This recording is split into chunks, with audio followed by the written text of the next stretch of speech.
Well, hey, and thanks for joining me for another episode of the Full Frontal Living Podcast. Now, the episode you're about to hear is not actually a repurposed episode that I recorded previously.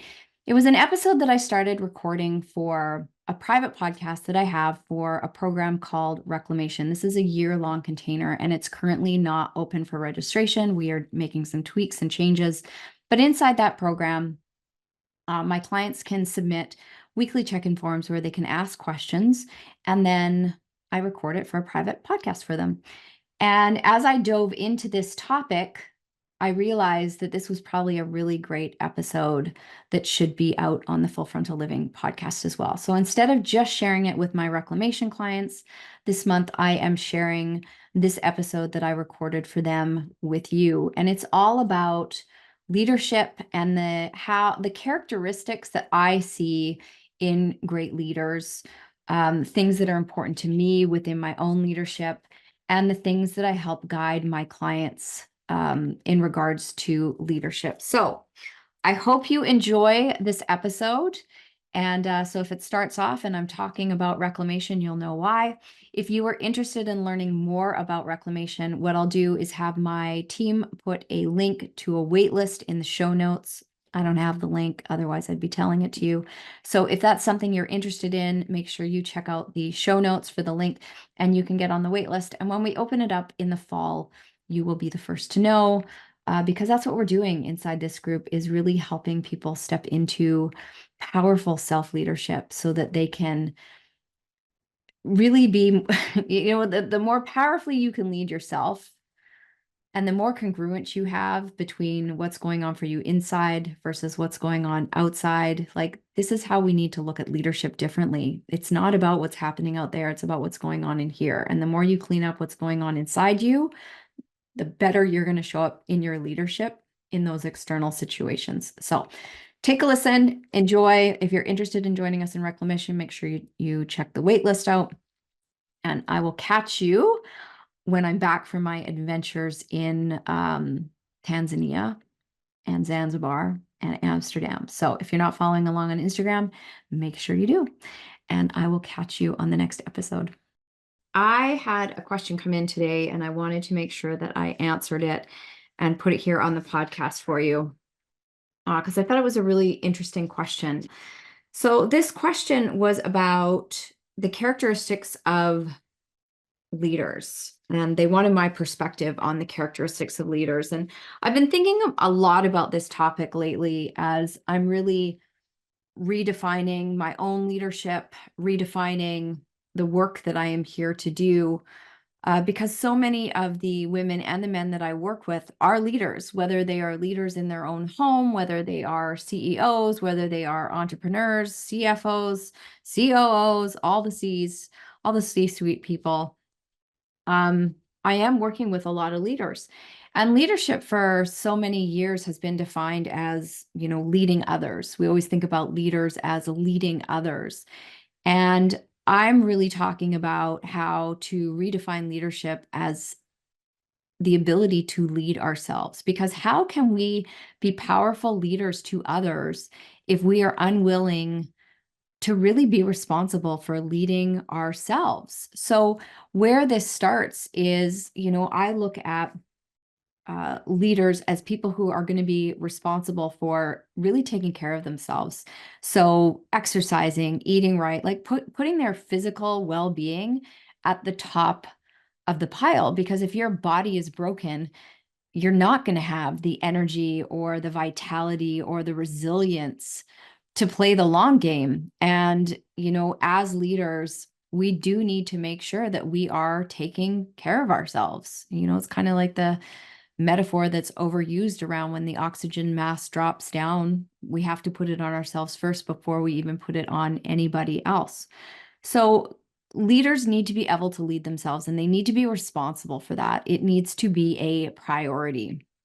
So, and then we need to look at the emotional well-being of leadership as well. So really making sure you're taking time for mindfulness, silence, meditation, whatever it looks like for you. I often sit and listen to bilateral beats.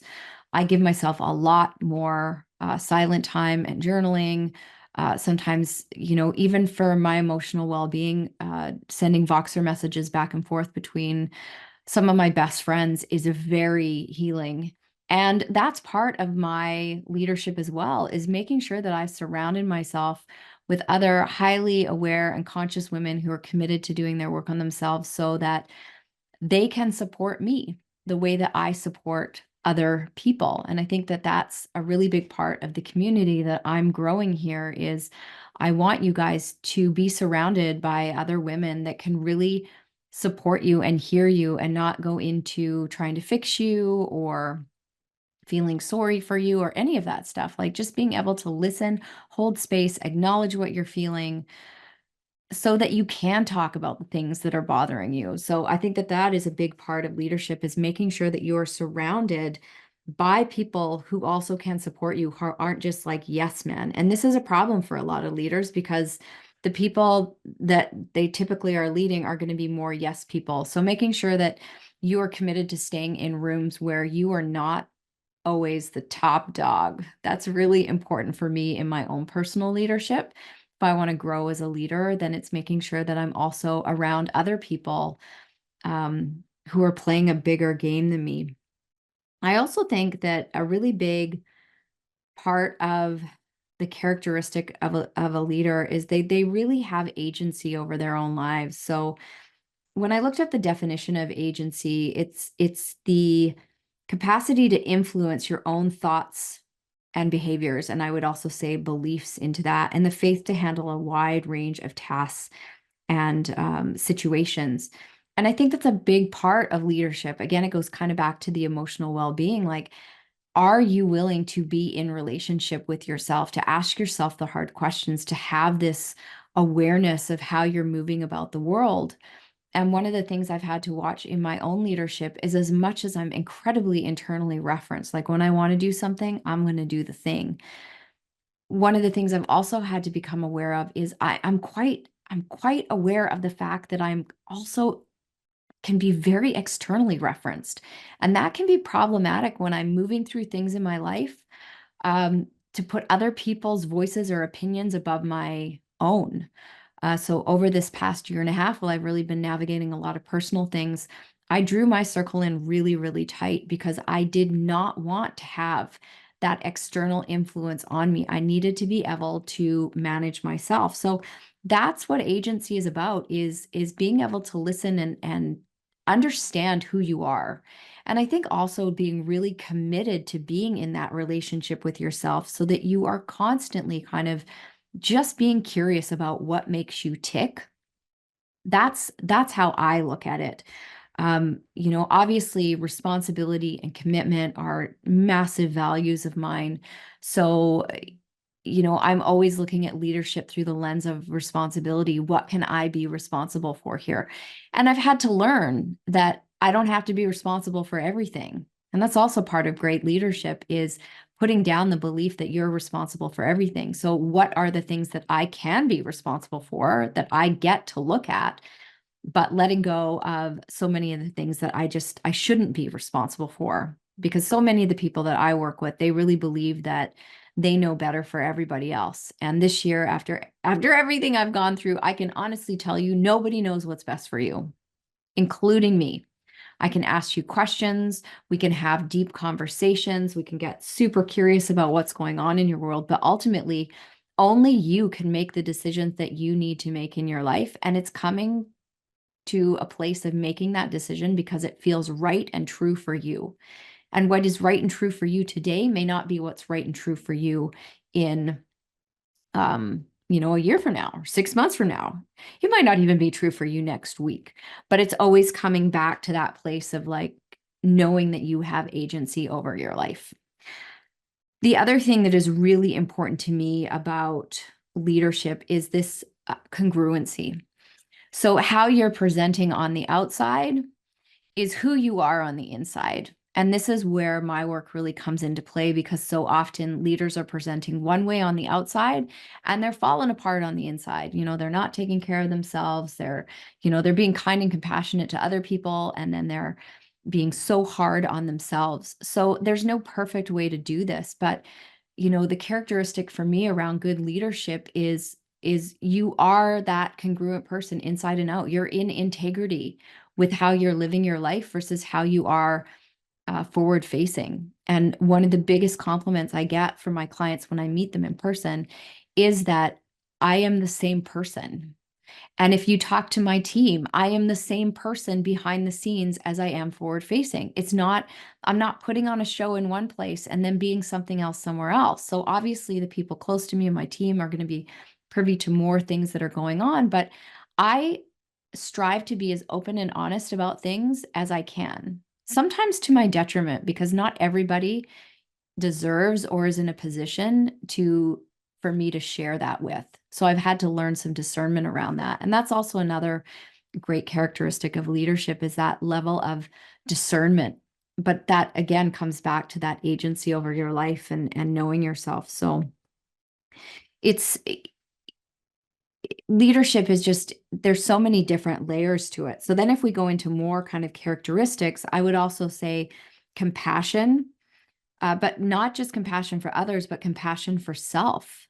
So if we go back to that place of how can you be a powerfully self-led person so that you can be if you're a better leader to yourself, you're going to be a better leader to others. Showing up for yourself with a lot of kindness and compassion. So I used to really be hard on myself. That's how I navigated through life. Everything was hard, and I would beat myself up and I would push myself, and because that's what I learned that I needed in order to get ahead. But ultimately, those are the things that kept me from getting ahead. Like it was with sheer force and determination, I moved through life and was constantly beating myself up.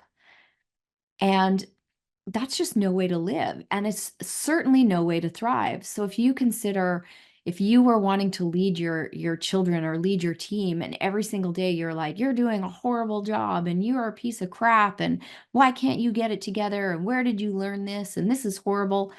You would destroy your kids. You would destroy your team. Nobody would want to work for you.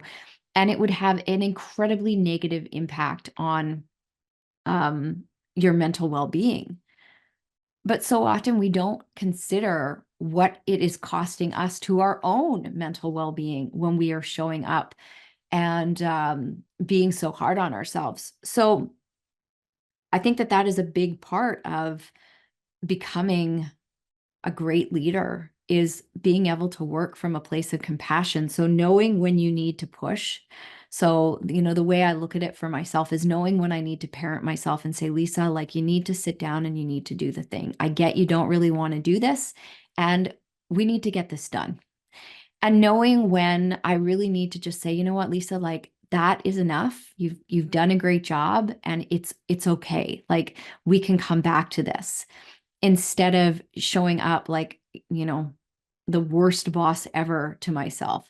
So nowadays, I've really learned to bring a lot more ease into my life. And of course, over the past year, because I've had so much going on, I've really allowed my team to steer the ship. And now I'm trying to get back into the driver's seat. And it's taking a lot of effort on my part, because that unhealthy drive and ambition. So I still am driven and ambitious, but a lot of my drive and ambition came from a very unhealthy place. It was actually more trauma-based than it was like, let's be proud of me and high five me. So now I'm trying to work and move the ship forward from a healthy place, not an unhealthy striving. And I've really had to parent myself. I've really had to say, like, you need to sit down and get this done, Lisa, because I've gotten so used to doing so much less and just really being in the pocket of loving and caring for myself, but also coming to realize that when I show up and do my work and have things that I feel proud of, that is also a way of showing love and respect to myself.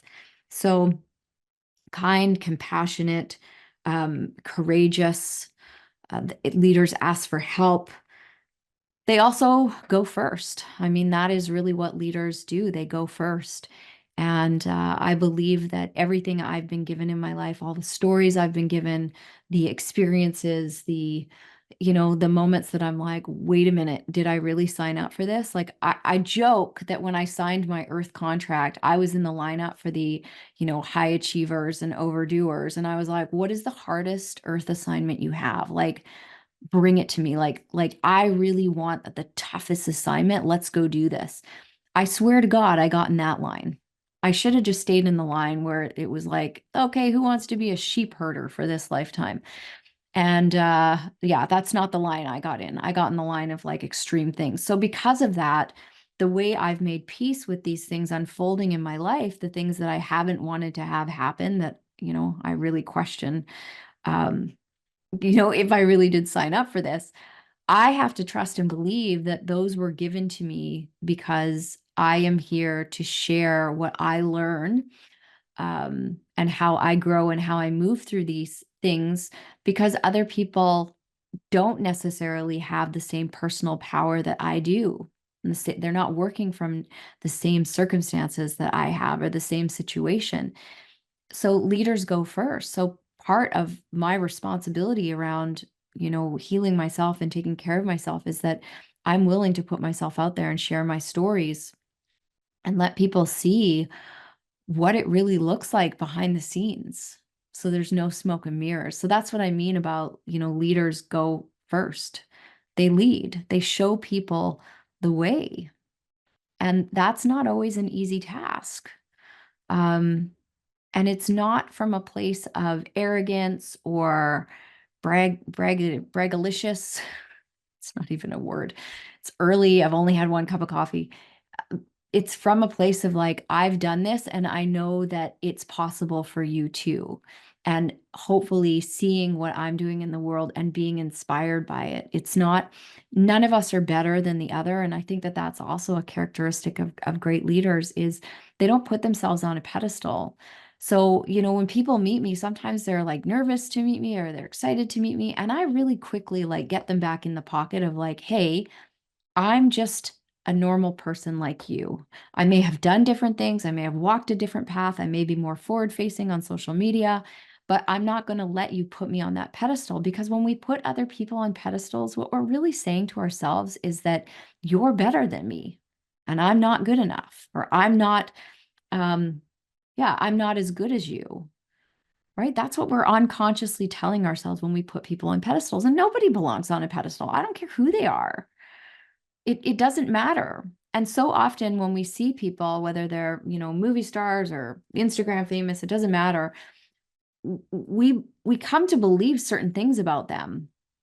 And that's not necessarily going to be the truth. So as much as I try and be transparent, forward facing versus behind the scenes, that congruency is really, really important to me. There's even some things that I'm sure that people have been disappointed about me. I don't know what they are, but I'm just guessing that there's got to be some things. So, I mean, I hope that I can be that person that if somebody meets me, they're like, wow, you really like live up to the image I had in my head about you. Well, at the same time, recognizing like, oh, you're just like me. That's it. So those are what I would consider some characteristics of what I would call good or great leaders. They really put themselves out there. They work from their values. They know what their values are. They stay in integrity with those values. They take responsibilities when things go sideways. They admit their shortcomings. I mean, there's just a whole bunch of things. They do the hard things that a lot of people aren't willing to do. That's just the truth of it. And that could be having the hard conversations. Uh, you know, there's a whole host of things, but that's what I would say is my characteristics or my take on leaders. So I hope that is helpful for you. I didn't expect this episode to be so long, but once I started talking, I had a lot to say about this. And I think the truth is, we've got a lot of real false leaders out there. I think we've got a lot of people following people that they shouldn't be following, or that they haven't really done their due diligence. Um, you know, it's easy to go out there and look like you got your shit together. But true leadership, I believe, is allowing people to see that you don't, but you're willing to go first anyways, because leading yourself and being true to yourself is more important than how other people are going to think and feel about you. if they choose to follow along. So there is my take on leadership. So I hope that is helpful for you. And as I'm recording this, I was realizing, I was going to put this in my Reclamation program, which is a 12-month program that we'll probably start talking about again in the fall of 2024. And inside that program, I have a private podcast that only goes to my one-to-one clients and my clients who are in the Reclamation program. But as I'm recording this, I'm realizing that this is probably a really important conversation to just have forward facing. So I'm making an executive decision in this moment that we're going to put this not only inside the Reclamation portal, but we are also going to post it on the Full Frontal Living podcast for August. Because I think many people will benefit from hearing my perspective on leadership and how I work with my clients, because that's really what it comes down to, is creating that congruency so that you are living a life that feels true on the outside and on the inside, so that you know how to make powerful decisions that feel, like I said, the right and the best thing for you. And that you're surrounded by the support to get to a place where you come to know yourself, where, I have clients reach out to me and they say, Lisa, I know what you're going to say, but I'm really interested in hearing your perspective anyways. And this is what I'm thinking. And this is kind of, what I'm deciding to do. I mean, I had a client share with me a really massive decision that she had made when I was in Australia. And I was able to just sit there, listen, reflect some things back to her so that she knew that that decision she was making was really the right and best decision from her. It wasn't about me telling her what to do or her getting my permission. And that's what powerful self-leadership is. And leadership, it's knowing you can trust and listen to your own voice. Right? So leaders learn how to trust themselves. And even when I was recently in Australia and I did this speaking engagement, and I wasn't really sure what I was going to share, and I'm not going to get into that here, but what I said to the ladies in the afternoon when I met them, I'm like, I'm not sure what I'm going to share or how I'm going to share it, but what I do know is that I trust myself with whatever comes out of my mouth. And I knew that I could share in a way that would feel good for me, that would be from a place of being empowered versus being a victim of. And, so that's another kind of characteristic of what happens when you do this work, that deep self-trust on a whole new level where you start to feel, I don't want to say bulletproof because I don't believe we're ever bulletproof, but with everything that happens in our lives, the more that we can trust ourselves, the easier life gets because we don't second guess ourselves anymore.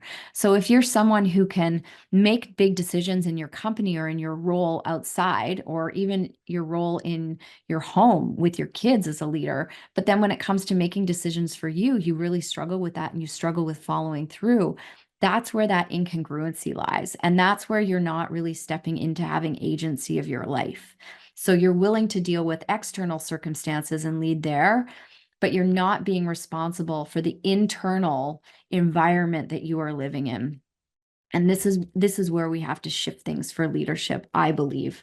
And this is what's going to ultimately change the world when we look at leadership more from an internal state and an internal definition versus being external, an external thing we do. It's an internal way we live in our own personal empowered leadership. So I will leave it at that because this is, like I said, was supposed to be a short answer to a question for my ladies inside Reclamation. If you are interested in Reclamation, we will put we'll put a link in the show notes where you can get on a wait list for when we open registration for that program. We're just kind of cleaning some things up right now. And hopefully it will be ready in the fall. We just want to make sure that we're making it a really great experience. So right now, the women that are in it, it's a closed container, and we will open it up again in the fall. So I'll put a link in the show notes for the wait list for that if you're interested in learning more details. I am off on a flight now tomorrow for my next adventure. I am going to Amsterdam Tanzania for safari, and then Zanzibar to park my butt on a beautiful white sandy beach with aqua blue water, which, if you know anything about me, is like my most favorite thing to do in the world. So if you are wanting to follow along, make sure you're on Instagram. I'm going to be sharing everything there. And thank you for being here. So I will catch you all on the other side. So if you were confused with how this podcast started and where we ended, this is why. All right. Have a great day, and I will catch you on the next episode.